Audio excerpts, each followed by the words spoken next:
Dos temas que vamos a tratar, ¿no? Uno está relacionado con algunos aspectos que tenemos que revisar sobre la imagen, ¿no? Por resonancia magnética, que tiene que ver con la obtención de imágenes por resonancia magnética, ¿ya?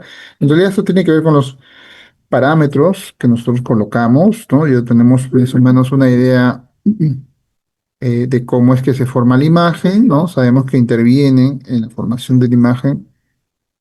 eh, Unos fenómenos físicos que ya hemos estudiado, ¿no? Como son la relajación, ¿no? Y a través de los parámetros que nosotros coloquemos, vamos a tener una imagen, la cual nosotros podemos elegir, manipular de cierto modo para ponderarla en función de un tipo de relajación u otro, o simplemente de la eh, cantidad de protones presentes en la muestra, ¿no? En este caso en el tejido, que viene a ser la densidad protónica. Podemos ponderar la imagen entre uno, entre 2 o en densidad protónica y, y además de aplicar algunas otras técnicas para seleccionar la supresión de uno u otro tejido, ¿no? Digamos, eso es lo que más o menos eh, ya hemos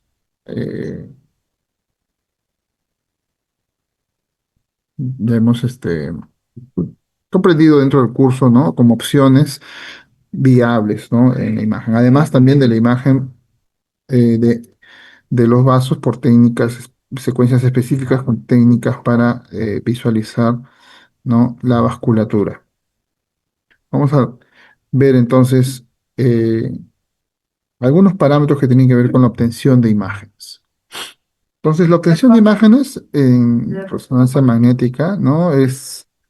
Se realiza, ¿no? Por las frecuencias de pulsos, que es lo que ya hemos trabajado, ¿no? Es lo que ya hemos visto.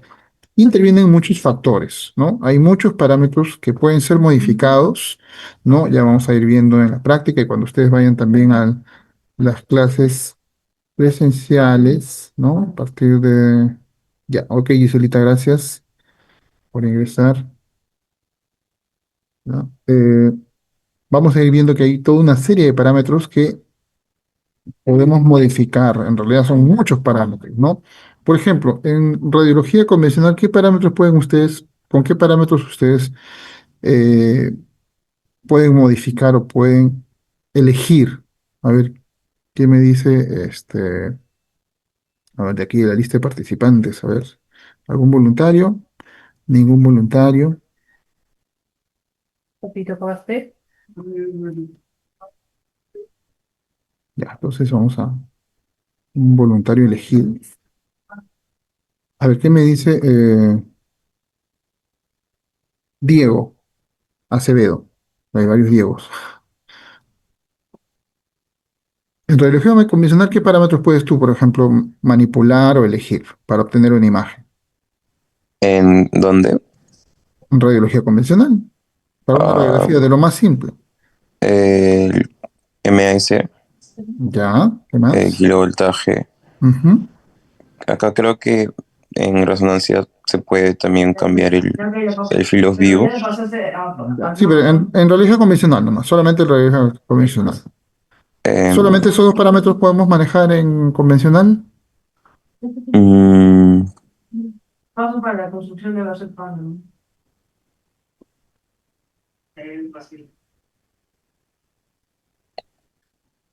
mm, Toda esa información, cuando se cierra el Meet ahorita, vas a perder. Si pasan a ver, claro, bueno, yo no tengo. Ujú. ¿Se reduce solo a KBIMS?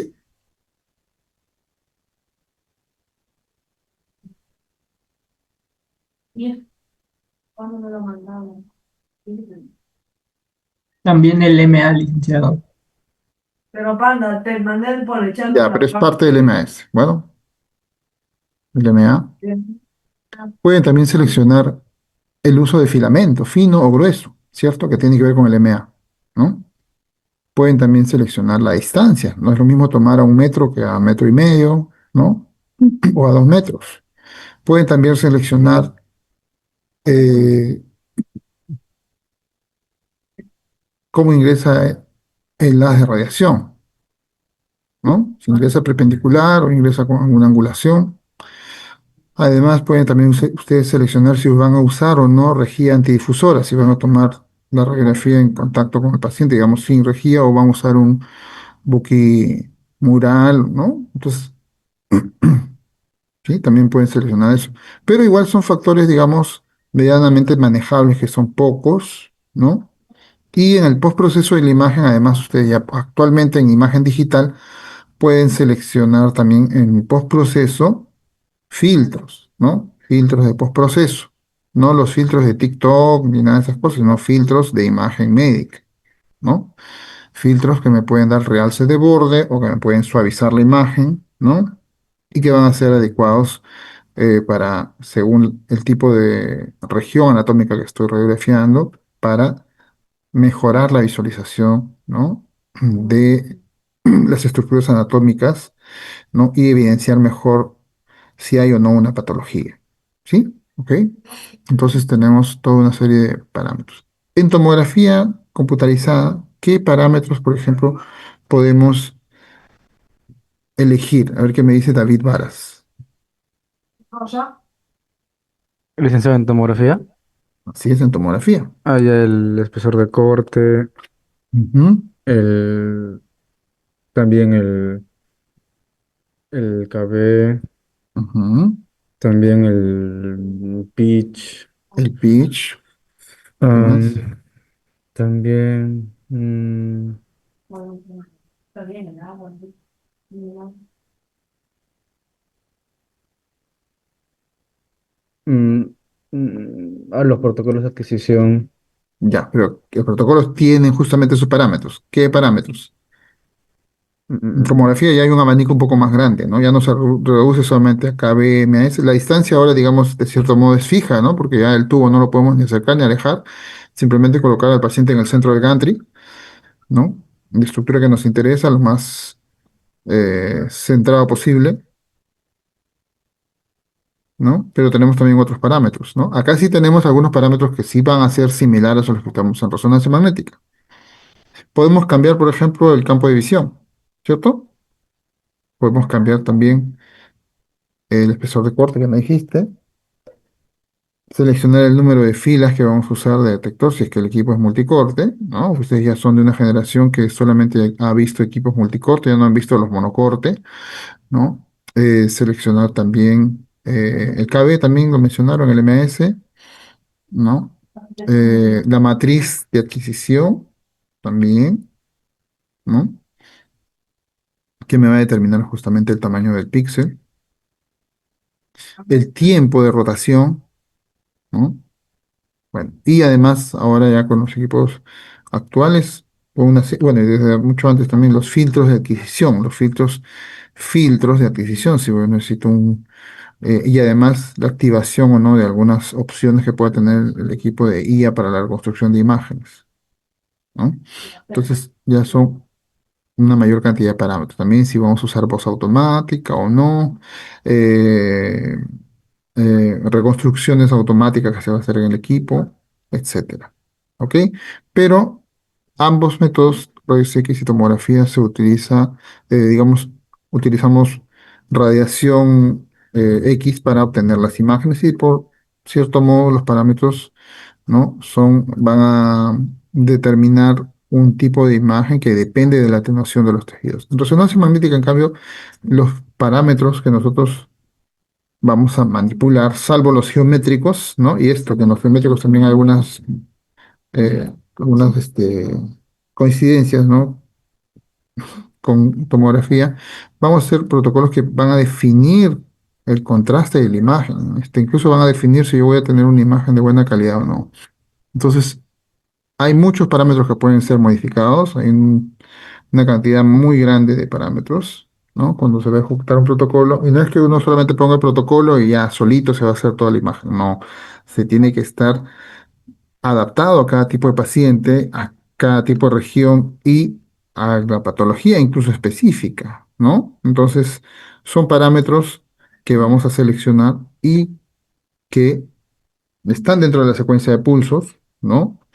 y vienen a ser parámetros geométricos que tienen que ver con el contraste, que tienen que ver incluso con algunas opciones de fisiología del paciente, ¿no? De reconstrucción, ¿no? Geometría, obviamente, y esto va a determinar cómo va a ser nuestra imagen resultante en cuanto a ponderación, en cuanto a resolución, ¿no? En cuanto también al tiempo que va a durar el estudio, ¿no? Depende de todos esos. Entonces, eso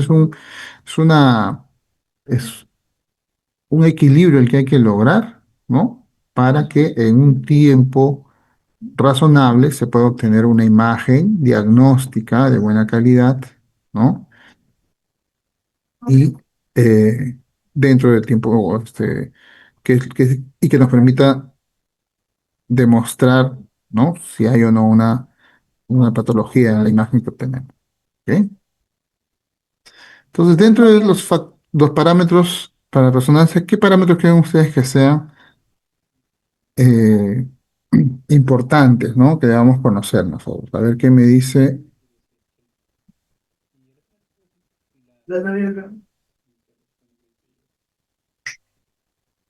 qué me dice Fernando Campos. A ver,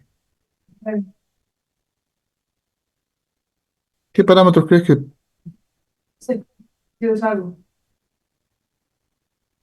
podemos nosotros manipular en resonancia magnética? ¿Está Fernando? Muy bien, bueno, no es de la universidad de aquí. ¡Oh! ¡Oh! Está.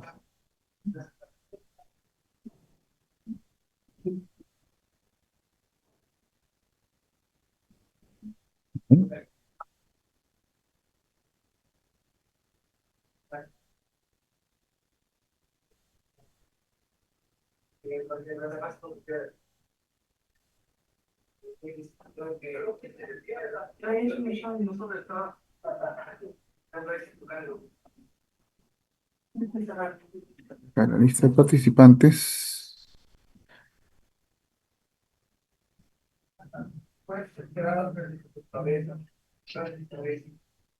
Aquí se me va. Ah, ya.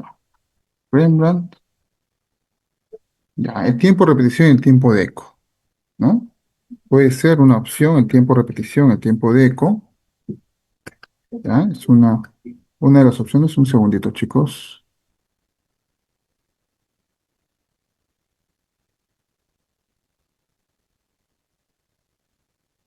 Lo que estoy viendo acá que en la lista de participantes hay una persona que se apellida Guaroto y no tengo yo en la lista de alumnos.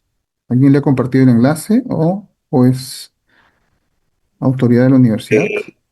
¿Qué tal, profesor? Sí, soy Luis Silva Guaroto. Ah, Silva Guaroto, ah, ya, porque dice solo Guaroto. Ah, no, no, sí, sí, ahorita no. Ya, sí, por favor, ponga bien su apellido, si no yo los pongo en sala de espera hasta que se identifiquen, ¿no? Este es un hacker que viene acá a hacer alguna cosa. Ah, ok. Mm, Ale, Panda, decidí algo. Ya. ¿Qué otros parámetros aparte de tiempo, repetición y tiempo de eco podemos? Ya está, ahora sí. Ya. Ya, ok, gracias, Luis. Ahorita no. Ahorita no. ¿Mm?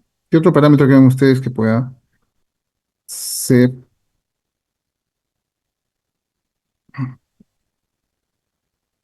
relevante en resonancia magnética? Aparte del tiempo de repetición, tiempo de eco, Tiempo de inversión. el tiempo de inversión en el caso de las secuencias que tiene, ¿no? Y obviamente los parámetros geométricos, ¿no? Espesor de corte, ancho de ventana, no trabajamos aquí en resonancia necesariamente. Si bien hace eh, se trabaja un poquito con el contraste de la imagen, pero no lo trabajamos, no lo manejamos tanto así como en tomografía, ¿no? De ancho, nivel de ventana. No es tan, digamos, relevante porque una imagen no me sirve para ver dos tipos de estructuras, como en tomografía, ¿no? Que esa es, digamos, su herramienta que tiene para cambiar de tejido blando a hueso o a pulmón. No, ¿no? Banda de saturación, ¿sí? Ok. Trabajamos también con el tamaño del voxel, Recuerden que hemos hablado también de varios parámetros que tienen que ver con la calidad de imagen, incluso una forma de llenar el espacio K. Y bueno, vamos a encontrar un número, eh, una serie de parámetros, ¿no? Que vamos a ver, por ejemplo, acá posición del paciente. Bueno, esos no son parámetros propios del equipo. Sí es importante la posición, el centrado, ¿no? Tipo bobina. Ahora, en algunos equipos sí se puede seleccionar el uso de bobinas de una u otra bobina cuando uno tiene conectada más de una bobina. Pero actualmente ya casi eso se hace de forma automática. Los equipos más actuales. Ya ustedes irán viendo en la sede si el equipo lo hace de forma automática o hay que seleccionarlos de forma manual o hay ambas opciones disponibles, ¿no? ¿No? Que haya no contraste, bueno, eso es parte del protocolo, pero como parámetros, ¿no? Hay otros parámetros que vamos a, ¿no? El tipo de secuencia que vamos a utilizar, si tiene o no factor de aceleración, ¿no? Son las secuencias turbo, ¿no? Y bueno, vamos a ver. Justo Yanita está aquí. Hay un concepto que debemos manejar nosotros que viene a ser la relación señal-ruido, la RSR, ¿no? Que viene a ser, digamos, uno de los principales eh, parámetros, ¿no? También es una resultante, si no es que nosotros elijamos una relación señal-ruido tal, sino que ésta se forma eh, por el producto de todos los parámetros que nosotros vamos manejando, ¿no? Y esto ustedes ya lo deben conocer más o menos de tomografía, y si no, en resonancia, digamos, es un poco más eh, común hablar de esta relación señal-ruido, ¿no? Y esta viene a ser la relación entre la amplitud de la señal recibida, o sea, cuánto de información yo tengo y cuánto de ruido tengo en esa información, ¿sí? No es que nosotros solamente recibamos señal pura, también recibamos un poco de ruido, y este ruido, ¿no? Proviene de muchas fuentes en general, desde el mismo paciente, ¿no? Hay un ruido eléctrico de fondo en el sistema, ¿no? Pues puede ser por los cables, por varios motivos, ¿no? O incluso puede haber alguna fuente externa que se esté metiendo y me esté causando también ruido, ¿no? Pues entonces este ruido es constante y la idea siempre es minimizar ese ruido y tener más señal, o sea, tener una relación señal-ruido donde la señal predomine sobre el ruido y sea aceptable para que yo pueda ver una imagen óptima. ¿Ustedes qué opinan de esta imagen que está aquí? ¿Es óptima? ¿Qué opinan de la relación señal-ruido aquí? ¿Qué predomina aquí, la señal o el ruido? El ruido. El ruido, ¿no? No podemos discernir ni siquiera la ponderación de la imagen, ¿no? Yo no sé si eso es un T1, un DP, qué cosa será, ¿no? Con las justas veo que el hueso es hipointenso y nada más, y el resto es ruido, ¿no? Entonces, esto en realidad viene a ser, en términos físicos, ¿no? La señal viene a ser el voltaje que se induce en la bobina, o sea, lo que recepciona la bobina. Recuerda que es un voltaje inducido por el proceso de relajación, ¿no? En la precesión del vector de magnetización en el plano transversal. Y el ruido además va a presentar frecuencias aleatorias que están en el espacio. ¿Ves? Entonces, finalmente se reducen nuestros parámetros, digamos, lo que nos interesa en resonancia magnética a procurar que la relación señal-ruido se mantenga en un valor aceptable, en un valor óptimo para que tengamos una buena representación, ¿no? De las estructuras anatómicas en la imagen que vamos a obtener. Y esto va a ser afectado por varios elementos, varios factores, ¿no? Digamos, no solamente parámetros. Por ejemplo, la intensidad del campo magnético. ¿Usted cree que la intensidad del campo magnético afecta la relación señal-ruido? ¿A qué me dice Rembrandt? Sí, claro. Ya. ¿Por qué afecta el campo magnético la relación señal-ruido? Yo les comenté desde el inicio, cuando hemos visto, hemos hablado de la polarización, ¿no? Que creo que fue una de las preguntas de examen, ¿no? ¿Sí? La polarización justamente tiene que ver con simplemente el hecho de que los espines se van a alinear, ¿no? Dentro de un campo magnético, ¿no? Afectado justamente por un campo magnético y va a haber unos paralelos y antiparalelos. y la resta entre ellos va a producir un vector de magnetización longitudinal. Hasta ahí no hemos hecho nada, no hemos mandado ninguna onda de radiofrecuencia ni la gradiente, simplemente hemos metido al paciente dentro del equipo y al estar sometido a un campo magnético se produce esta fase, digamos, que es la polarización. Y ahí ya tenemos un vector de magnetización. Este vector de magnetización va a ser mucho mayor en equipos de alto campo versus equipos de bajo campo. ¿Por qué? Porque la diferencia de protones paralelos y antiparalelos aumenta, ¿no? A favor, obviamente, de los paralelos en equipos mientras mayor sea la intensidad del campo magnético, ¿ya? La densidad de protones también, ¿afectará o no afectará al imán? ¿Qué opina Natalie?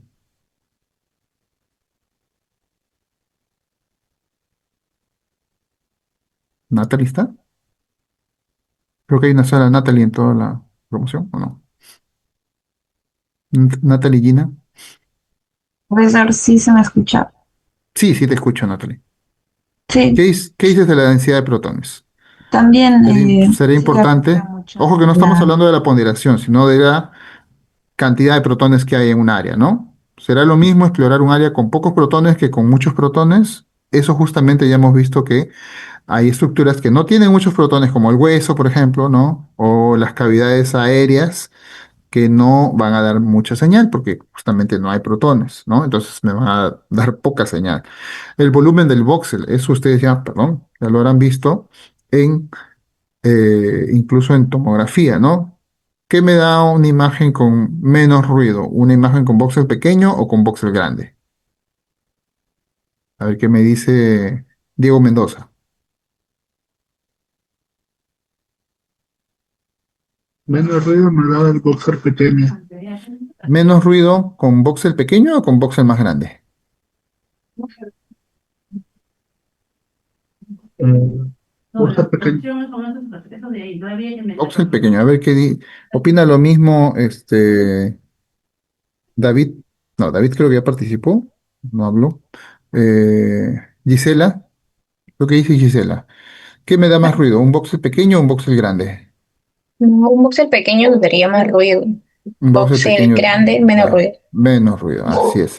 No estamos hablando de resolución, estamos hablando de ruido. Y cuando ustedes tienen, si recuerdan ustedes en tomografía, si ustedes hacen un corte más fino, mientras más fino sea el corte, con los mismos parámetros, con el mismo KB, MAS, ¿no? La imagen es más ruidosa, ¿sí? Es más granulosa la imagen, ¿no?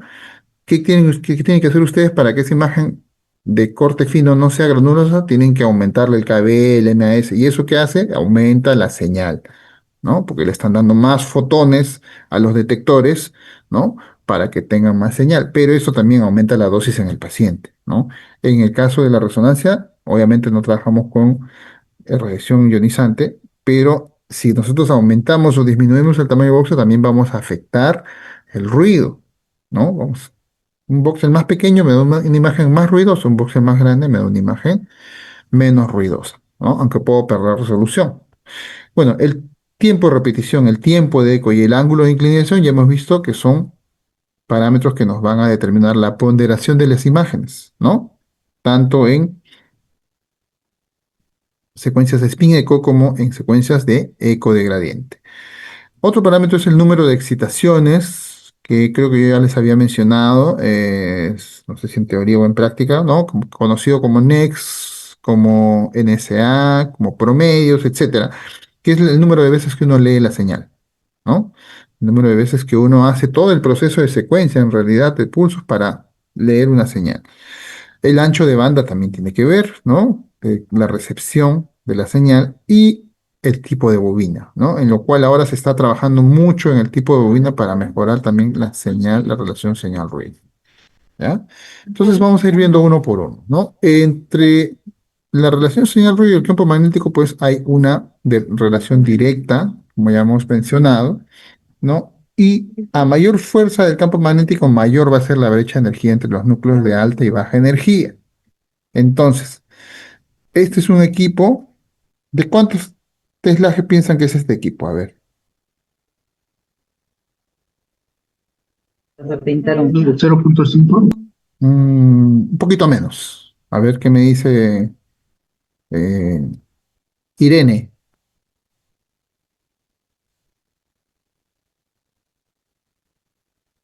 0.3. Casi, casi, casi. 0.4. Pero obviamente es de bajo campo, ¿no? Es un equipo de configuración abierta, entre comillas, ¿no? Es como que sean dos tambores, ¿no? Que se ve que es circular, ¿no? Es un imán permanente, ¿no? Son equipos de bajo campo. De repente alguno de ustedes en algún momento se va a topar con uno de estos equipos. No sé si en las sedes de práctica hay alguno de estos. Lo veo difícil porque la mayoría son hospitales que utilizan equipos más grandes.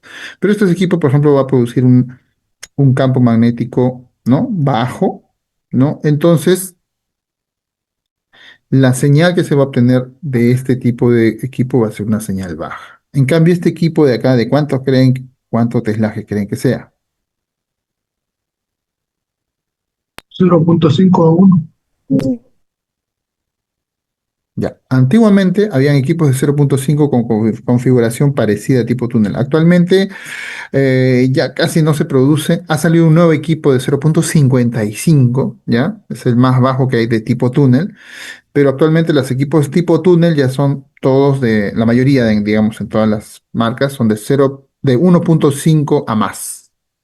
Ya, este es un equipo de 1.5, ya, es uno de los equipos más pequeños, digamos, que había en el mercado hasta hace algunos años. Ya ha salido también de Rembrandt 1.5, ¿no? Y es muy probable que ustedes vayan a hacer prácticas en muchos equipos que son de 1.5 en las prácticas ya en sede que van a hacer dentro de poco. Y este otro equipo, que también se parece a este, digamos, que es en otra marca, ¿no? Este es un equipo de 3 Teslas. Actualmente ya hay equipos de uso clínico de mayor a 3 Teslas, ¿no? 3 Teslas era hace algunos años, ¿no? Digamos el máximo que se había llegado y superior a eso se considera solamente para investigación, etcétera. Pero ya hay equipos de mayor teslaje que este, que es, por ejemplo, equipos de 7 Teslas, ¿no? Que ya se están usando en uso clínico, ¿sí? Y también hay equipos de 5 Teslas de una marca también China por ahí, pero bueno, 5 Teslas, ¿no? También en uso clínico que está aprobado para uso clínico. ¿Hay equipos de más teslaje? Sí, hay de más teslaje. Hay de 9.4, ¿no? Sí, de 9 Teslas, de 11.4 Teslas también, ¿no? Son equipos que se usan en el campo de investigación. Todavía no están aprobados para uso clínico. Hasta 7 Teslas están aprobados actualmente para uso clínico. Y obviamente la calidad de imagen va a ser mucho mayor en cuanto a relación señal-ruido. Entonces, mientras más magnetización disponible hay para obtener la imagen, vamos a tener mayor relación señal-ruido, ¿no? Entonces, miren acá la diferencia. Este es un equipo 0.3, ¿sí? 0.3, 0.4, por ahí van. Este es de 1.5 y este es uno de 3 Teslas, ¿sí? ¿Qué es lo que notan aquí diferente? ¿Dónde hay más ruido? En la primera. En el de 0.3, ¿no? Aquí hay más ruido. En el de 1.5 disminuyó notablemente el ruido, ¿no? Vemos que fíjense cómo se dibujan aquí, ¿no? Las estructuras, el cuerpo vertebral, acá está como puntiforme, aquí ya no, ya está mucho mejor.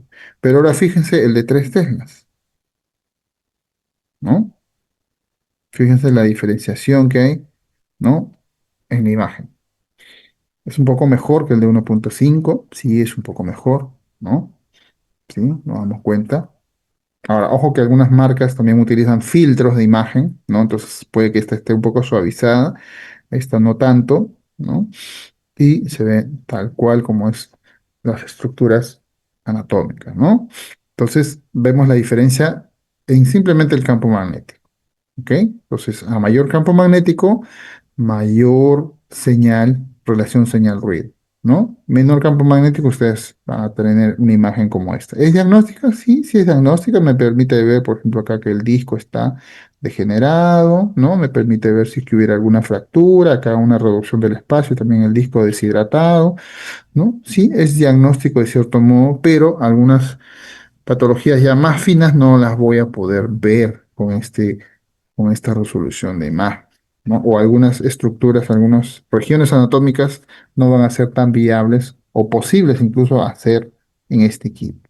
¿Ya? Por eso es de cierto modo limitante a algunas regiones donde la imagen es aceptable y hay otras regiones donde no se va a poder obtener una buena relación señal-ruido, por ende es preferible no explorar esas regiones, ¿no? Muy bien. Entonces queda claro la relación que hay entre la señal y el campo magnético. ¿Es una dirección directamente proporcional o inversa? A ver qué me dice Edison.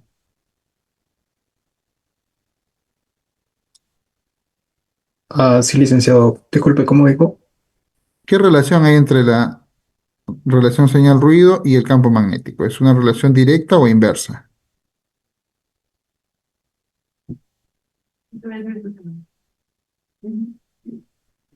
Directa. Directa, claro, es directa. Porque si yo elevo el campo, elevo mi señal, ¿no? No, no están en sentido contrario. Mayor campo, mayor señal. Menor campo, menor señal. ¿Ok? Bien.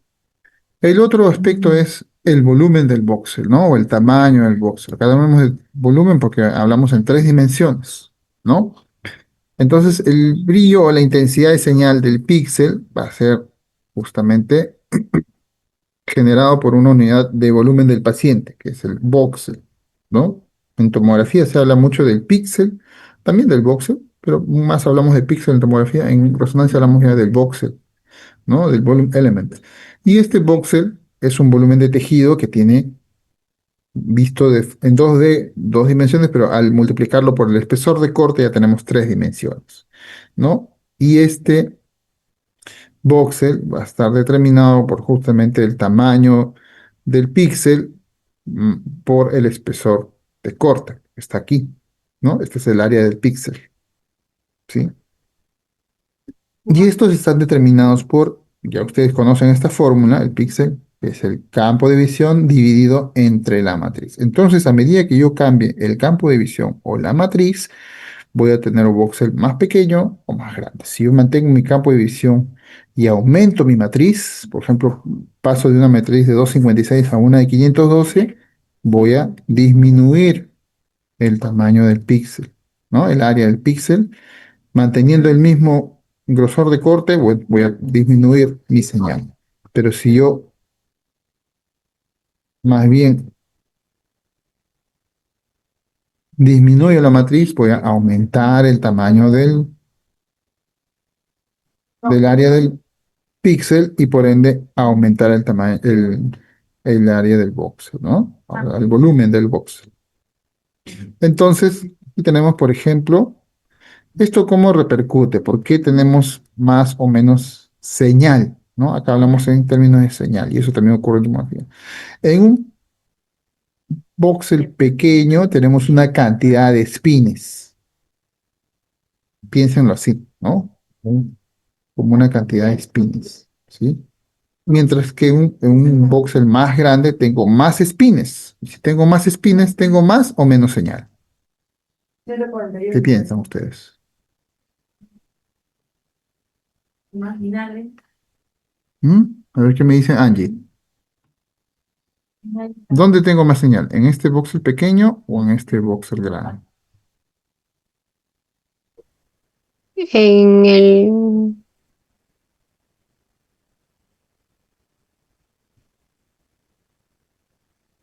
del más grande. En el más grande, porque hay más espines. Más espines, más señal. Y más señal, ¿no? Entonces voy a tener una imagen con menos ruido, pero va a disminuir de repente mi resolución. Eso ya tiene que ver con otra cosa, con la resolución espacial, ¿no? Pero en términos de señal, yo tengo más señal con un voxel que es más grande versus un voxel pequeño. Entonces, si yo reduzco el tamaño del voxel, ya sea porque cambio la matriz, cambio el field of view o disminuyo el espesor de corte, voy a tener menos espines, menos señal. Si yo aumento el grosor de corte o aumento el tamaño del píxel, voy a tener más espines, más señal. ¿Ok? Entonces aquí en esta matriz de 256 por 256, si bien hay un poco más de resolución, pero hay más ruido. En cambio en esta imagen de 128 por 128 hay menos resolución, pero hay más señal. ¿Sí? Entonces hay que buscar un equilibrio siempre entre la señal, ¿no? Y también la resolución. ¿Ya? Es un ejemplo, ¿no? Práctico para que vean simplemente. Miren la intensidad de señal acá, por ejemplo, del cuerpo calloso versus esta intensidad del cuerpo calloso, ¿no? Acá hay más intensidad de señal, ¿cierto? ¿Sí? Igual aquí, ¿no? Hay más intensidad de señal, ¿no? Ahora, que la resolución se ha perdido un poco, sí, pues se perdió, ¿no? Notoriamente, pero la señal como tal es mayor aquí que en esta imagen. Entonces, miren, por ejemplo, esta imagen, ¿no? Aquí tenemos una imagen con un tamaño de voxel y cuando lo reducimos mucho, por querer hacer más resolución, lo que sucede es esto. ¿Qué pasó? ¿No? Entonces el grosor de corte, bueno, acá hemos hablado con el mismo FiloView, pero el grosor de corte. Este es un corte de 10 milímetros, ¿no? Y este es un corte de 5 milímetros. Miren cómo disminuye, ¿no? A la mitad del espesor de corte aumenta mucho más el ruido. Ahora, ¿por qué sucede esto? Porque cuando usted disminuye, esto tiene una relación eh, que no es, digamos, si ustedes disminuyen el espesor de corte a la mitad, no bajan la señal a la mitad, sino a la cuarta parte, porque el ruido aumenta. ¿Ya? Entonces hay que tener mucho cuidado con cuando uno disminuye el espesor de corte. Muy bien. Ahora vamos a hablar sobre la densidad de protones, ¿no? Los protones tienen que ver con eh, el tipo de tejido en el que nosotros estamos explorando. Entonces, si nosotros vamos a explorar un tejido que tiene muchos protones, vamos a tener mucha señal. Pero si tenemos un tejido con pocos protones, como por ejemplo los pulmones, los huesos, ¿no? Vamos a tener poca señal. Entonces, de eso va a depender que tengamos más o menos señal, ¿no? Entonces, eso no lo podemos cambiar, ¿no? No es un parámetro de contraste extrínseco que nosotros podamos manipular, variar. Es intrínseco, es inherente al paciente, ¿no?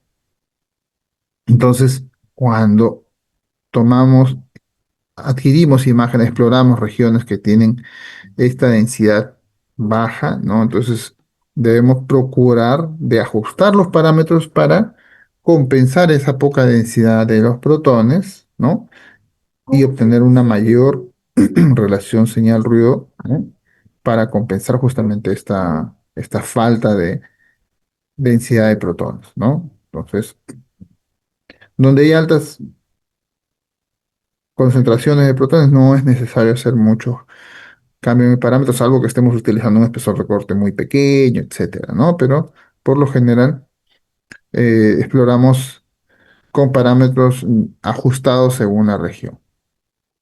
¿Sabemos alguna?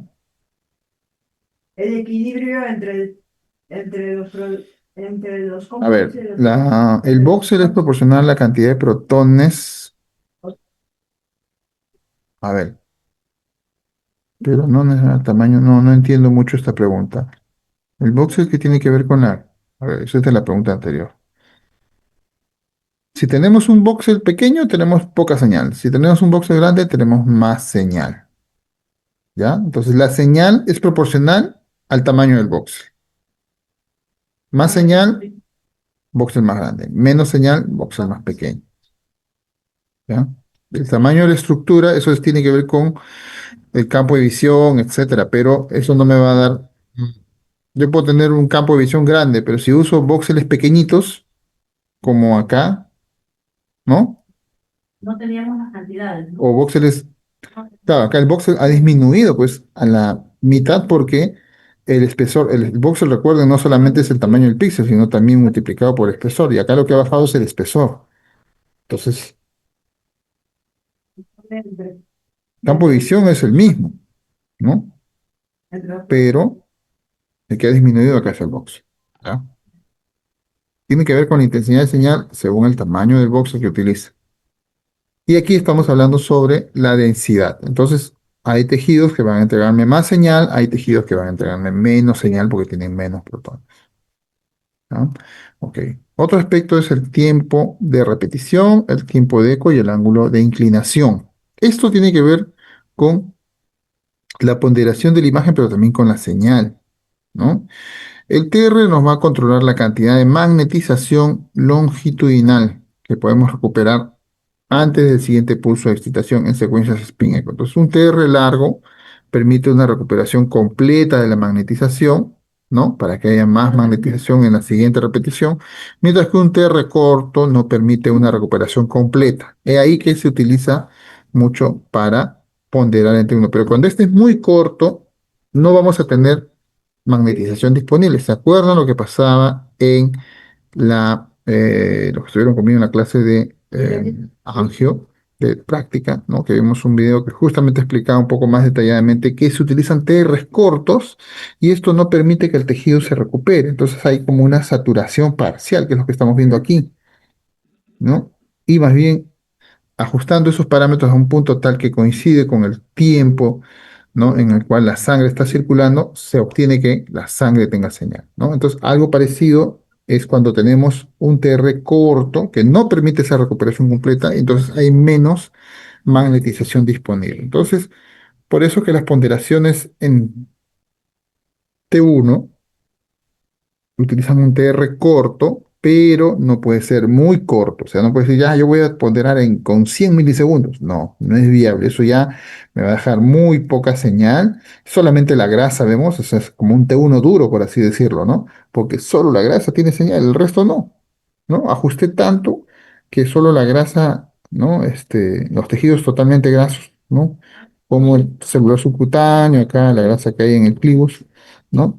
Nada más tienen señal, el resto se anuló prácticamente. O sea, como que lo hubiera ponderado en solo señal grasa y el resto está saturado, ¿no? Porque no hay magnetización disponible. Entonces, en este caso, tenemos que buscar un punto más o menos que está alrededor de los 500, depende de la intensidad de campo magnético en equipos de más alto teslaje, hasta 600, 700, incluso hasta 800, para tener una señal, ¿no? Adecuada y una adecuada ponderación también de U. El tiempo de eco controla también la cantidad de magnetización transversal, ¿no? Y permite que decaiga antes que se recolecte, ¿no? Entonces, si en T1, por ejemplo, esta señal, ¿no? Vamos a ponderarla con un tiempo de eco corto, ¿no? Ya que si lo vamos ponderando un poco más largo, no vamos a tener una señal disponible, ¿no? Ocurre una disminución considerable, ¿no? Y vamos a disminuir la señal, ¿no? Entonces, eso no nos va a ayudar. Entonces, también controlamos la magnetización transversal, ¿sí? Y vemos ejemplos de cómo esto va disminuyendo con el tiempo de eco para una ponderación T1. Y el ángulo de inclinación controla también la magnetización transversal. En secuencias spin eco, ¿no? Utilizamos ángulos de 90 grados porque tenemos la máxima señal, la máxima magnetización transversal, ¿no? Si hacemos ángulos menores, vamos a recuperar muy rápido la señal, pero vamos a recuperar rápido la magnetización, pero con poca señal, ¿no? Que es como ven, por ejemplo, la diferencia. No es el mismo nivel de corte, pero es más o menos para el ejemplo de cómo es la señal, ¿no? Aquí con 90 grados, ¿nosotros podemos reducir esto? Sí, podemos reducirlo de repente a 80, 75 grados, ¿no? Se suele usar a veces giros hasta de 80 grados, incluso en spin echo, pero ¿que con eso qué ganamos? Ahorramos un poco de tiempo, porque todo el proceso, como que hemos cortado camino, ya no estamos regresando de 90, sino de 80, pero tenemos menos señal, ¿no? Menos magnetización transversal. Entonces se crea aquí también, con 10 grados ya es muy poco, pues, ¿no? Muy poca magnetización transversal, es casi nada. Entonces no se va a tener mucha señal. Muy bien. Otro aspecto que podemos trabajar es el número de promedios o el número de señales, o el número de adquisiciones también le llaman, ¿no? En alguna marca, ¿no?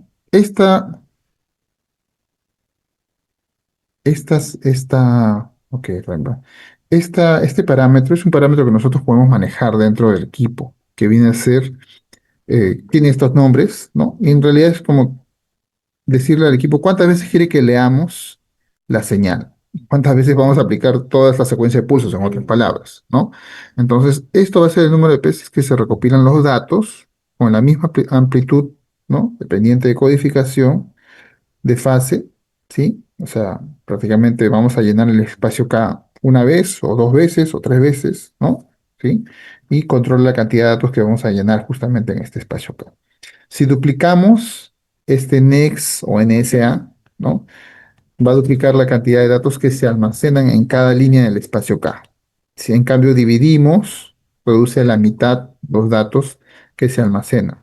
Entonces, a mayor relación señal-ruido, perdón, número de excitaciones, ¿no? Número de promedios, mayor relación señal-ruido, ¿sí?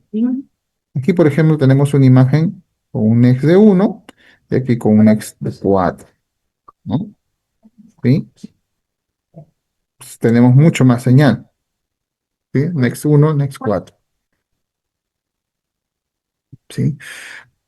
Y aquí, digamos, la resolución no se pierde tanto, solamente se gana señal, porque es con el mismo, con todos los parámetros, ¿no? La misma matriz, mismo tamaño de box, todo. Pero ¿qué pasa? Si yo uso un Next de 1, paso a un Next 4, cuadruplico el tiempo que me toma hacer la secuencia, ¿ya? Para yo duplicar la relación señal-ruido, ¿no? No tengo que doblar el next, sino cuadruplicar. Tiene una relación que es con el cuadrado, no es directamente proporcional así lineal, sino con un cuadrado. Entonces, para yo duplicar, si yo duplico el next, no voy a tener una ganancia del doble, sino de raíz de 2. Para yo tener el doble de señal, yo tengo que cuadruplicar el número de excitaciones a 4. Entonces raíz de 4 va a ser recién el, el doble de señal, ¿no? De relación señal-ruido. Eso hay que tenerlo en cuenta. Entonces, a veces decimos, voy a subirle un 30% al doble la, las excitaciones, ¿no? El doble de tiempo. Ojo, si una secuencia dura, por decir, 3 minutos, va a durar ahora 6. Pero con eso no van a ganar el doble de señal, van a ganar solamente raíz de 2 que viene a ser 40, ¿no? 1,41. O sea, 41% va a aumentar su señal. Y si lo hacen por 3 va a ser raíz de 3, ¿no? 73% va a aumentar su señal. Si quieren que vaya al doble, tienen que hacerlo por 4, ¿no? Pero eso es bastante tiempo ya, ¿no? Para hacer razonar. Entonces, no siempre el Next va a ser, digamos, una opción viable, ¿no? Para mejorar la señal, pero hay que saber. Y cuando lo reducimos también hay que ver qué tanto nos va a afectar reducir el Next, ¿no? Si de repente el Next ya estaba en 2, bajarlo a 1, ¿no? ¿Qué tanto nos va a reducir?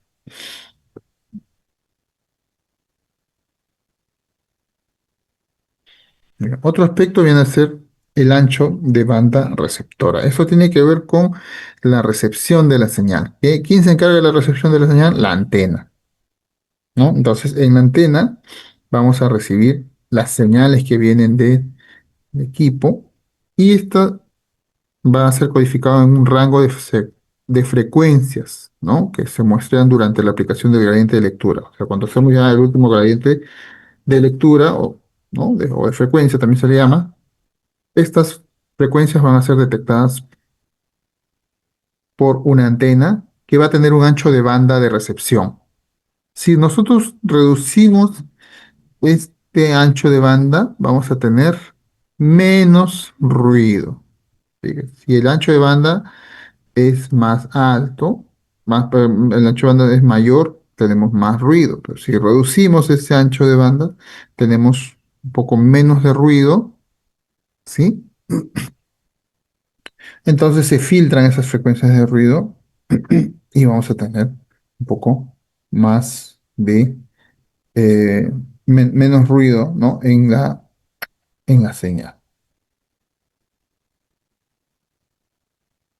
Muy bien. Por último, tenemos la relación que hay con el tipo de bobina, ¿no? El tipo de bobina influye mucho en la recepción de la señal. No es lo mismo utilizar una bobina, la bobina Q del equipo, por ejemplo, la de cuerpo, ¿no? Que usar las bobinas dedicadas para cada parte. Y ahora actualmente se está hay una tendencia incluso a ya sustituir estas bobinas dedicadas por bobinas adaptativas, digamos, adaptables, ¿no? Que se van adaptando a la forma de la anatomía del paciente, ¿no? Que son unas bobinas tipo mantas, ¿no? Por así decirlo, que son flexibles, pero que se acomodan a cada estructura del paciente, ¿no? Para ya no tener tantas bobinas para cada parte, sino ya tener bobinas que se adaptan, ¿no? Y con pocas bobinas ya poder cubrir cualquier parte del cuerpo.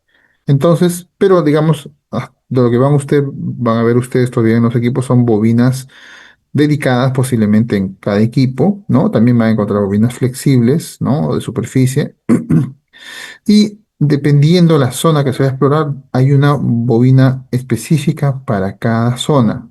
¿Y por qué hay bobinas específicas para cada zona? Porque la señal se recolecta mejor con estas bobinas que ya están diseñadas para cada zona del cuerpo, ¿no? Para el hombro, para la cabeza, para la rodilla, para el tobillo, ¿no? Para la mano, ¿no? O antenas flexibles o antenas para el cuerpo, etcétera, ¿no? O antenas para la región de la columna, ¿no? También. Entonces, también no va a influir solamente qué tipo de bobina tengamos, sino también cómo la coloquemos. No es lo mismo colocar una bobina en un sentido, ¿no? Generalmente las bobinas que se utilizan, estas flexibles, ¿no? Deben colocarse de forma que no se pongan perpendicular a la línea de campo magnético, ¿no? Son indicaciones, sobre todo estas flexibles que tienen forma de aro. Pueden estar, si esta es la línea, el eje Z, ¿sí? No puede estar perpendicular al eje Z, o sea, no puede ponerse como si fuera un corte axial. Puede ponerse de esta manera, ¿no? La ubicación de la bobina, ¿correcto? O de esta manera, ¿no?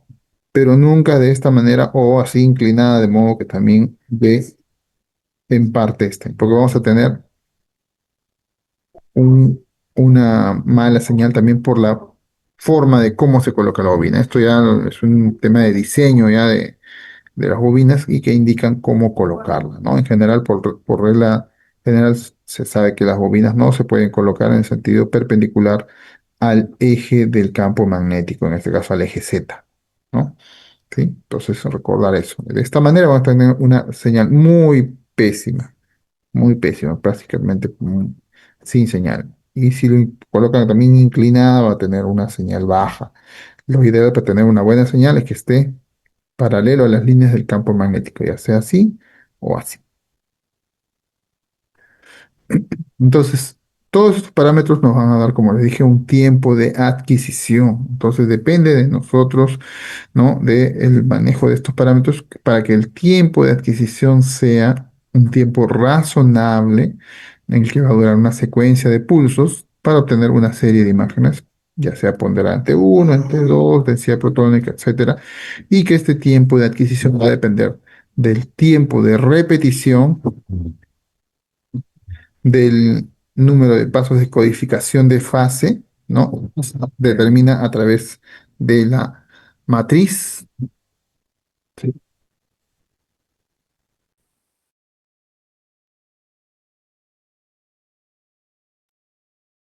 Atomizador, ¿qué es eso? Y el número de excitaciones, ¿no? Entonces, esto del número de pasos de codificación de fase, en otras palabras, es la matriz, ¿no? Sí. Si la matriz es de 256, de 512 o 128, etcétera, y el next, ¿no? Y esto dividido sobre, en los casos de que si la secuencia posee un factor turbo, ¿no? Hay secuencias que tienen factor turbo, vamos a tener un valor, si el factor es 2, 3, 4, 10, 15, 20, ¿no? Dividido sobre ese factor turbo, ¿no? También, si la secuencia es tridimensional, por codificaciones de corte también, ¿no? Entonces, hay toda una serie de fórmulas según el tipo de secuencia, este digamos lo más sencillo que existe, pero para cada tipo de secuencia hay distintas fórmulas para obtener, digamos, el cálculo del tiempo de adquisición, ¿no? Y si uno le va aumentando algo más, va a ir aumentando el tiempo de la secuencia. Si yo quiero poner una supresión grasa, aumenta. Si le puedo poner un pulso de inversión, porque la secuencia tiene pulso de inversión, aumenta, porque ese pulso de inversión involucra un tiempo previo antes de comenzar la secuencia, ¿no? Si le voy a subir el número de adquisición de promedios, aumenta el tiempo, ¿no? Y así, incluso colocar bandas de saturación también aumenta el tiempo de la secuencia. Si yo quiero que la secuencia tenga menos ruido, ¿no? También aumenta el tiempo, ¿no? Y así hay parámetros que pueden aumentar el tiempo de la secuencia. Obviamente esto es lo más básico, pero con cada parámetro que nosotros vayamos modificando puede modificar el tiempo de adquisición. Muy bien, entonces hasta aquí terminamos con esta parte de la secuencia, de los parámetros que tienen que ver con la adquisición y la relación señal-ruido. Bien, va a ganar la hora. Vamos a ver rápidamente el tema que sigue es bastante breve, que es sobre la resonancia del encéfalo normal, lo que es, digamos, la parte básica, ¿no? Para ya ingresar poco a poco a la parte específica, ¿no? De los eh, de las exploraciones y vamos a ver brevemente el tema sobre la IRM del encéfalo. ¿Ok? Los compañeros nos han hablado un poco sobre la resonancia del encéfalo, ¿sí? Que es justamente el,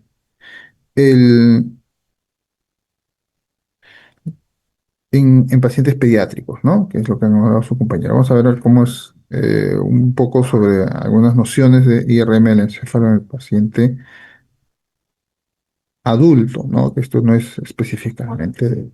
Entonces, la evaluación del sistema nervioso central, ¿no? Es una de las soluciones clínicas con mayor demanda. Es más, los primeros equipos se diseñaron principalmente para hacer estudios del encéfalo y los equipos más modernos, estos de 7 Teslas, ¿no? O demás, justamente su aplicación principal es neuro, ¿no? Encéfalo, ¿sí? Y esta imagen caracteriza, pues, la resonancia del encéfalo por tener una alta resolución espacial, se puede obtener en cualquier plano y además de tener sensibilidad al flujo sanguíneo, no hay artefactos óseos, ¿no? Y tiene mucha sensibilidad para detectar patologías que tengan ruptura de la barrera hematoencefálica y no utilizamos radiaciones ionizantes, ¿no? Podemos obtener imágenes ponderadas en eh, con varios contrastes, ¿no? Como el T1, el T2, la densidad protónica o incluso las secuencias más modernas, ¿no? Como la de susceptibilidad magnética, etcétera. La difusión también. Las indicaciones más comunes, algunas ya los indicaron sus compañeros para pacientes pediátricos, no voy a ahondar mucho en ellas, ¿no? Entre las más comunes están pues la esclerosis múltiple, la evaluación de neoplasias o enfermedad metastásica, toxoplasmosis en pacientes con HIV, infarto cerebral o isquemia transitoria, ¿no? O stroke, ¿no? Viene a ser el infarto, ¿no? Isquemia hemorragia, que viene a ser el ACV hemorrágico, pérdida de audición, alteraciones visuales, procesos infecciosos. Sus compañeros mostraron justo un proceso infeccioso que era un absceso, ¿no? Trauma, también, ¿no? Aunque esto se resuelve de forma de emergencia por tomografía. Síntomas o déficits neurológicos inexplicables, planificación prequirúrgica, planificación pretratamiento de radioterapia, ¿no? Ahora está muy, digamos, utilizado, bueno, no está tan masificado, pero existe ya lo que viene a ser los tratamientos, planeados por resonancia magnética, sobre todo estos que son tratamientos con CyberKnife o Gamma Knife, ¿no? Hay pocos centros, creo que hay uno o dos nomás, ¿no? Pero la planificación del tratamiento se hace por resonancia y o el seguimiento también quirúrgico de tratamiento. La anatomía, usted ya la conoce, ¿no? Anatomía básica, sabemos que el encéfalo tiene dos hemisferios cerebrales, los hemisferios cerebelosos, ¿no? Y tenemos una zona central con ganglios basales, donde tenemos el tálamo, ¿no? El núcleo caudado, el putamen, etcétera, ¿no? Que lo vamos a ver. Y además debemos recordar también que tenemos pares craneales, que ya lo vamos a estudiar con detalle, ¿no? Cuando veamos ese tema específico, ¿no? Tenemos también la zona del tronco encefálico, que tenemos el puente del Barolio, ¿no? El tallo en sí, y algunas glándulas como la glándula pituitaria, ¿no? Y también las cavidades ventriculares. Dentro del equipamiento que vamos a utilizar, vamos a siempre utilizar una antena de cabeza, ¿no? Antiguamente se usaban antenas pues de cuadratura, actualmente ya se usan las antenas multielementos, ¿no? Y vamos a tener de modelos algunas que son solo para la cabeza, ¿no? Como un modelo similar al que mostraron sus compañeros, o algunas que son para cabeza y cuello, que ya vienen ya integradas, ¿no? Estas son para cabeza y cuello, o incluso en el caso de pacientes pediátricos en los primeros meses de vida, ¿no? Antenas neuropediátricas, ¿no? Que incluyen parte para la cabeza e incluso también para la espina, ¿no? Que esas son antenas pequeñas neuropediátricas, ¿no? Tapones de oídos para los pacientes, ¿no? También lo que viene a ser los auriculares de protección, no los he puesto aquí, ¿no? Que eso ya viene con el equipo, y algunos accesorios para inmovilización, ¿no? O dependiendo del tipo de paciente, el tamaño de la cabeza, etcétera, ¿no? Se puede completar, digamos, la inmovilización con pequeñas cuñas que son de espuma, ¿no? Se necesita, en los casos de que se quiera obtener imágenes de difusión, perfusión, se necesita gradientes de alta potencia que nos van a permitir obtener este tipo de imágenes. Con equipos de bajo campo no es tan viable obtener este tipo de imágenes porque las gradientes que se utilizan en esos equipos son de menor potencia. Dentro de la preparación del paciente hay que indicarle siempre al paciente que primero vaya a los servicios higiénicos, ¿no? Estamos hablando de un paciente que colabora, ¿no? Explicar el procedimiento al paciente, de qué trata, cuánto tiempo va a durar, ¿no? En algunos casos se hace un instructivo o a veces hasta hay un video recreativo, ¿no? En algunos centros privados, sobre todo, no sé si acá en Perú, pero en el extranjero hay muchos centros donde hay videos instructivos, ¿no? De qué trata el estudio para que el paciente más o menos esté ya informado sobre cómo es su procedimiento, ¿no? Y una vez que ya el paciente esté informado y también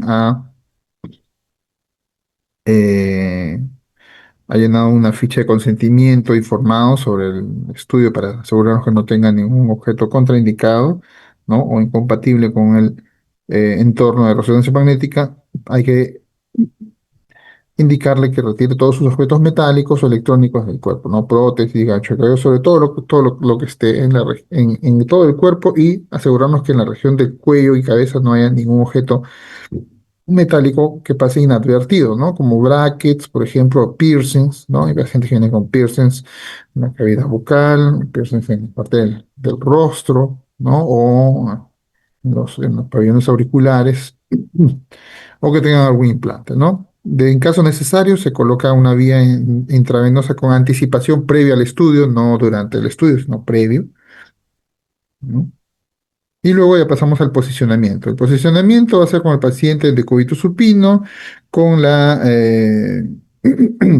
cabeza, ¿no? Ubicada dentro de la antena. Ahí está incluso una línea de referencia que suele hacerse coincidir con la glabela o la línea órbita media, ¿no? Debemos tener como referencia la línea interpupilar perpendicular al eje longitudinal de la camilla. Suele haber una luz tanto descentrado, ¿no? Tanto en el eje medio sagital como también una línea transversa, ¿no? En el eje transverso, ¿sí? Eso nos va a servir para ver que el paciente esté correctamente centrado, ¿sí? Y esta luz de alineación horizontal va a través del nasion habitualmente, ¿no? O se centra muchas veces en la glabela. Yo actualmente más utilizo la glabela que el nasion, ¿sí? Y colocamos almohadillas de espuma y cintas de inmovilización, además de la protección auditiva. ¿Mm? Una vez que tenemos al paciente localizado dentro del resonador, vamos a proceder a realizar las primeras secuencias que vienen a ser unos localizadores. Estos localizadores son secuencias T1 eco de gradiente muy rápidos, que en pocos segundos, estamos hablando de 10, 15, exagerando 20 segundos, ¿ya? Obtienen imágenes en los tres planos, ¿no? Sagital, coronal y axial. Suelen ser 3 a 5 imágenes por plano. Por ejemplo, acá son 5 de 9, entonces son 9 imágenes. 3 sagitales, 3 coronales y 3 axiales. Con esas 9 imágenes, 3 de cada plano, procedemos a hacer la planificación de los cortes, ¿no? Que ya vamos a adquirir de todas las secuencias. Entonces, vamos a planificar los cortes en el plano axial, paralelos al eje de la comisura anterior y posterior del cuerpo calloso, ¿no? ¿Sí? Esto está en manuales, ¿no? Y es lo que, digamos, mundialmente se utiliza como plano de referencia. Cuerpo calloso y ahí paralelos a esta línea, ¿no? Este eje, ¿no? Planificamos todos los cortes, ¿no? Al rostrum y el spleen, ¿no? En el plano coronal debemos verificar que esto esté también simétrico. Podemos utilizar que sea perpendicular al eje medio sagital y en el caso que este no esté alineado, ¿no? Que esté, digamos, desplazado, podemos guiarnos con estructuras óseas, ¿no? O la base de- de los hemisferios, ¿no? De modo que obtengamos una imagen en el plano axial, ¿no? Donde las estructuras sean, digamos, eh, equiparables, ¿no? Luego, en el plano sagital, vamos a tener como referencia la línea media cerebral, justo en la que pasa la hoz del cerebro y que hace un eje justamente con el tronco encefálico y la médula espinal, ¿no? Pasando por eh, la línea interhemisférica, ¿no? Tanto en el plano coronal como en una imagen en el plano axial, de modo que obtengamos una imagen sagital que nos muestre el cuerpo calloso, el tronco encefálico, el cerebelo, ¿no? Y todas las estructuras, ¿no? Siguiendo este eje paralelo a la línea interhemisférica o línea media cerebral. Y por último, la planificación de los cortes coronales van a seguir la orientación paralelo al tallo cerebral, al tallo encefálico, ¿sí? Tallo encefálico va a ser nuestra estructura anatómica de referencia para poder planificar los cortes. La cobertura, debo mencionarles, debe ir desde la base del encéfalo, o sea, incluir desde la cisterna magna, o sea, incluyendo todo el cerebelo, hasta cubrir todo el cerebro, todo el encéfalo, ¿no? En los tres planos, ¿no? En el plano axial, en el plano sagital, de lado a lado del encéfalo, ¿no? En este caso de los hemisferios cerebrales, ¿no? Obviamente que el hemisferio cerebeloso va a estar incluido. Y en el plano sagital también, desde la parte más anterior, por detrás del seno frontal, hasta la parte posterior, donde ya están los senos venosos, ¿no? Y siempre hay que verificar hacia los lados, ¿no? En imágenes parasagitales para ver que esté incluido todo, ¿no? Siguiendo la orientación del taller. En el plano axial, verificar que haya una simetría si bien puede ser perpendicular a la línea media, también podemos usar como referencia cuando esta línea está desplazada eh, los huesos malares, ¿no? Como línea de referencia, o también, ¿sí? Los conductos aditivos, ¿sí? Conductos aditivos internos, como línea que debe ser paralelo a esta línea del conducto aditivo interno, ¿no? De modo que tengamos una imagen simétrica, ¿no? Del encéfalo en el plano coronal, ¿no? Donde podemos ver claramente la representación del cerebelo. Aquí también vemos del oído medio con los conductos semicirculares, los ventrículos, ¿no? Simétricos, ¿no? Y también los hemisferios. ¿Ok? Acá vemos el lóbulo temporal bastante simétrico. Muy bien. ¿Qué secuencias utilizamos? Esto no es, ojo, lo que se usa actualmente necesariamente, pero en la literatura lo menciona, ¿ya? Les pongo como un ejemplo. Actualmente el DP no se usa, ¿ya? Aquí en nuestro país no lo usamos, ¿ya? Pero en literatura actual, incluso de libros que se siguen imprimiendo, figura todavía el DP. ¿Qué utilizamos principalmente? T1, T2, flare, difusión y actualmente se viene utilizando esta secuencia que mostraron sus compañeros que es la SBI, que viene a ser imagen de susceptibilidad, ¿no? Entonces, principalmente la imagen, las secuencias que utilizamos para un estudio de cerebro es T1, T2, flare, difusión e imagen de susceptibilidad de un paciente, un protocolo estándar. En el plano axial siempre vamos a preferir usar T1, T2 y flare, ¿no? Acá falta un T1 axial, por ejemplo, no lo han considerado porque han puesto un DP axial en lugar del T1, ¿no? El flare, entonces T1, T2 flare, y en el plano coronal, por lo general, se suele utilizar un T2 y el sagital un T1 o T2 o ambos, y la difusión también axial. Ya, este es un estudio de rutina. Fíjense, el grosor de corte suele ser de 5 milímetros, en algunos casos con espacio de separación de el 10%, que suele ser 0,5, o en este caso hasta el 20%, o hasta incluso el 30%, que es 1,5, ¿no? En este caso, ¿no? Suele ser mayormente con espacio de 1 milímetro, o sea, 20%, o en algunos casos de el 10%, que es 5 milímetros, 0,5 milímetros. Este es otro protocolo o rutina de otro autor. Como le digo, no tenemos un protocolo estándar mundial o ni siquiera nacional o local. Van a ustedes a encontrar distintos protocolos en distintos centros, ¿no?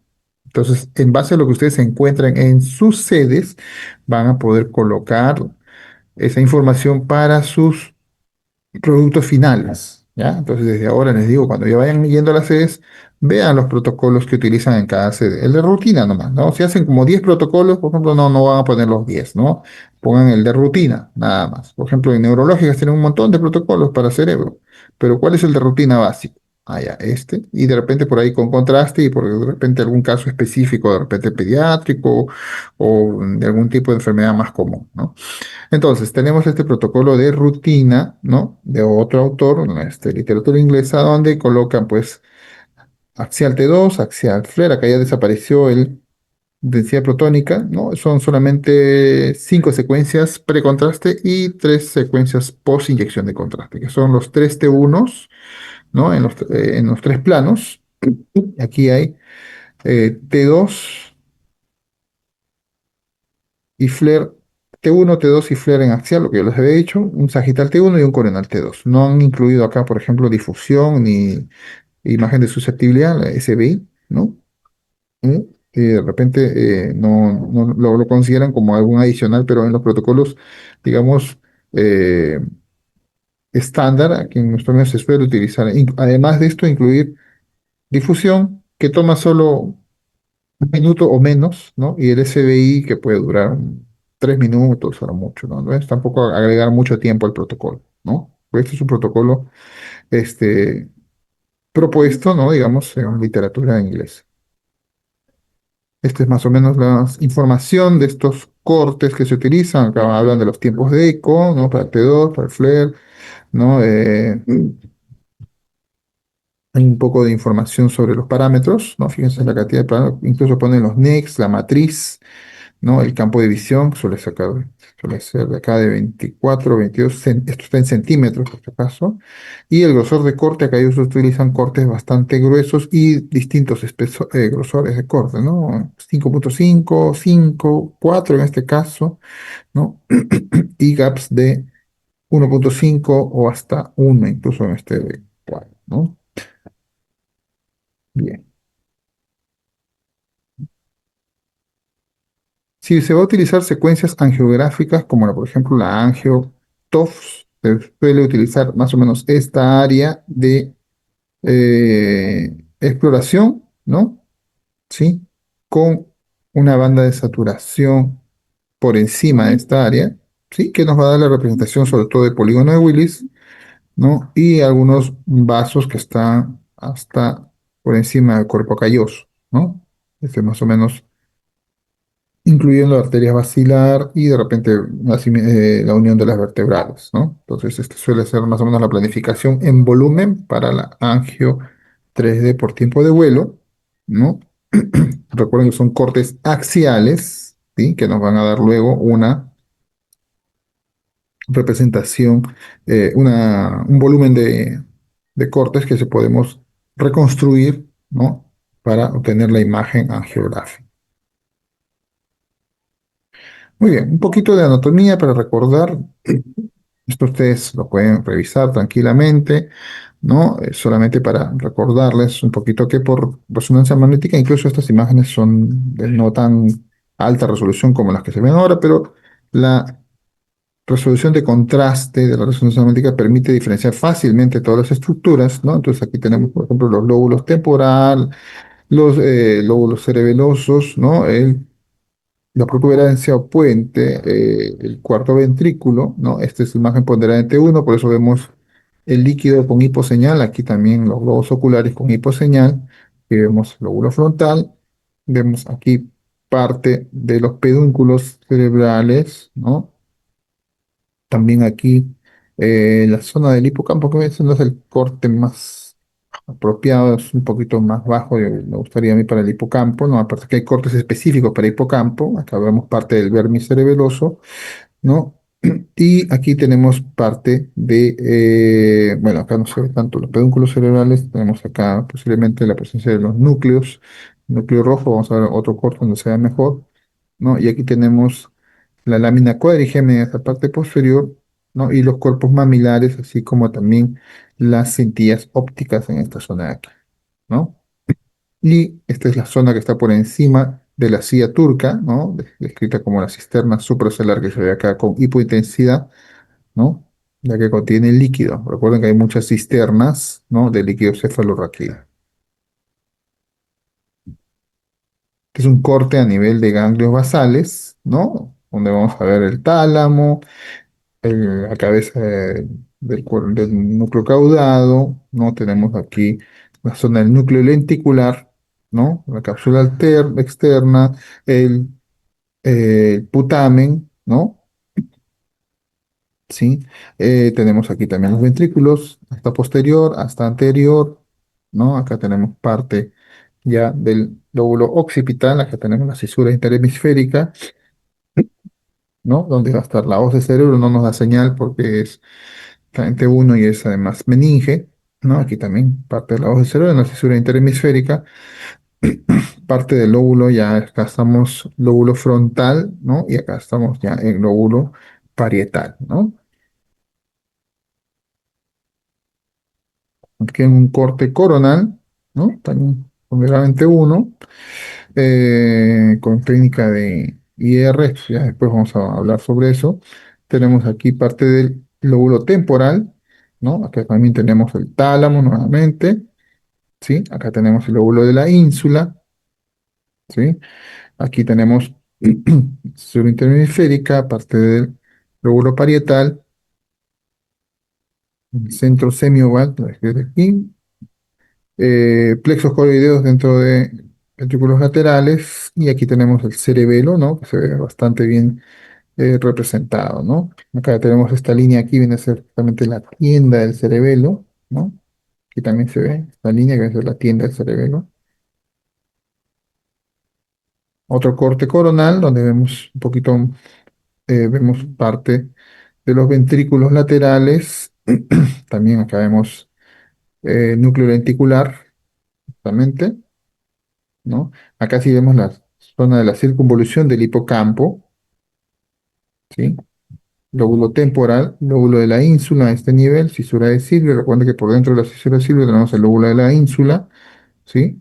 Y aquí en esta imagen en corte sagital vemos cuerpo calloso, vemos fácilmente, bueno, lóbulo parietal, lóbulo occipital, cisura calcarina, tenemos acá el cerebelo, cuarto ventrículo, tenemos el acueducto de Silvio que está acá muy levemente, tenemos esta zona que va a ser la lámina cuadrigémina, por aquí adelante tenemos el tallo encefálico donde tenemos la zona del mesencéfalo con los pedúnculos cerebrales, bueno, hacia los lados en realidad, ¿no? Acá tenemos la protuberancia, puente varoideo, por delante tenemos la cisterna prepontina y posiblemente aquí la zona donde está la arteria basilar, exactamente por delante del puente. Aquí tenemos silla turca, tenemos aquí la hipófisis, ¿no? No lo menciono aquí, tenemos aquí el seno esfenoidal.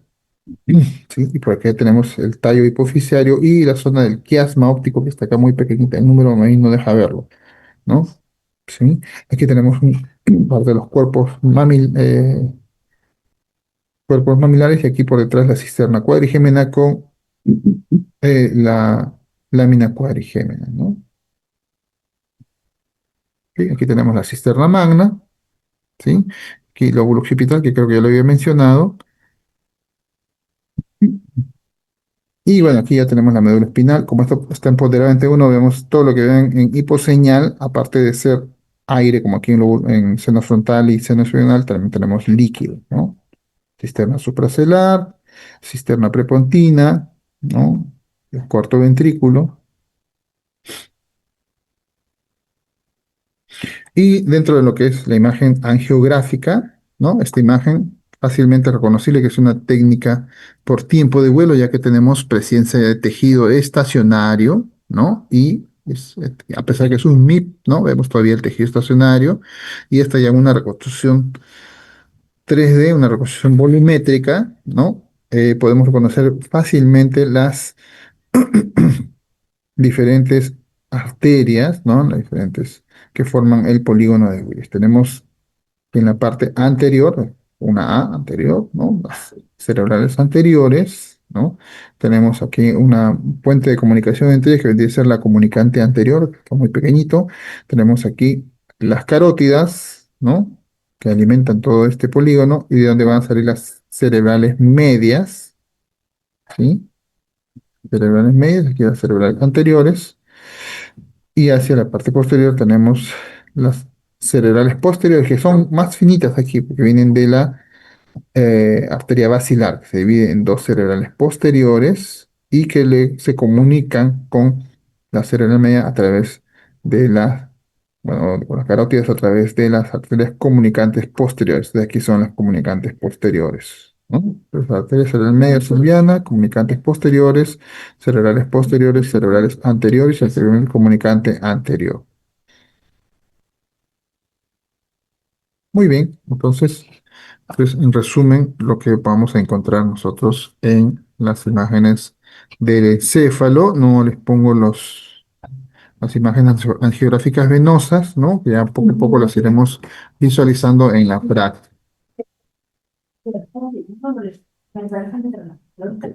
bien, entonces, hasta aquí vamos a llegar con el tema de el encéfalo, la exploración por resonancia del encéfalo, ¿no? Y ya en el próximo capítulo vamos a comenzar con el encéfalo patológico, ¿no? Con algunas indicaciones y otras técnicas para el estudio del sistema nervioso central. Recording stopped. ¿Ok? Muy bien, entonces hasta este tema va a venir el examen, ¿no? La evaluación. Según lo programado en el sílabo, no hay seminario que parece la próxima semana. A ver, déjenme verificar esa información. Aquí tengo un ratito el cronograma. Y está tal cual como dice el sílabo. Sí, en la próxima semana No tenemos seminario, ¿no? Solamente hay evaluación, ¿sí? ¿Sí? Esta evaluación llega hasta los temas vistos hasta hoy, ¿ya?